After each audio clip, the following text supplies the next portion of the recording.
So she's seen me go from corporate to entrepreneur. Didn't even hate it either, which is an interesting piece of the story. So I basically feel like I hit the upload button on a Word document and I published it, and 3 months later an influencer found it and blew it up, and I was able to transition to now I write full time. So the switch from 9 to 5 to now working for myself was a big one. But I like this way more than what I was doing before. I don't know if you guys have ever said this on the show or if this is just where my brain goes, but I feel like when you and I were in school, there was this message of don't work for yourself because it's unreliable. The income is unreliable. Like, job security means going to work in corporate America or work for someone else. Like, there's just so many layoffs going on.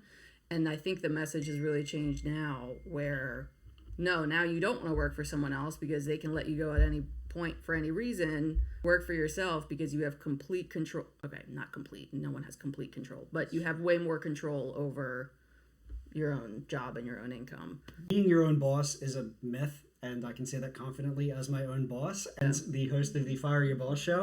And then when he retired, he opened up a gym. So it was always a very bizarre conversation after we got married to there would be times where I would have so much work. I'd be working with Australia until 2-3 in the morning, and then I would come to bed and he is just happily sleeping. Like, you have never known what it's like to report to someone else because you've only ever worked for yourself. And then but he's also, on the flip side, he's also been a huge help shifting from corporate to working for myself, because there was a gigantic shift. It took me a solid 6 months to get comfortable with it, but it was also a harder decision because I had all the insurance and the benefits when I was, and then, now all of a sudden, how much you pay for insurance is a much bigger number when you work for yourself. So everything changed, and my light bulb moment was when my books were doing so well that I was making more with that than I was at my day job, and I would have a bad day.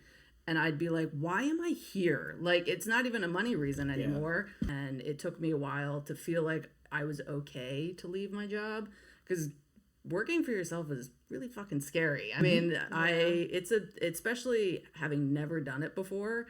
And it was really just because of my husband, because not only was he doing it, but he was supportive of it, that I finally made the switch.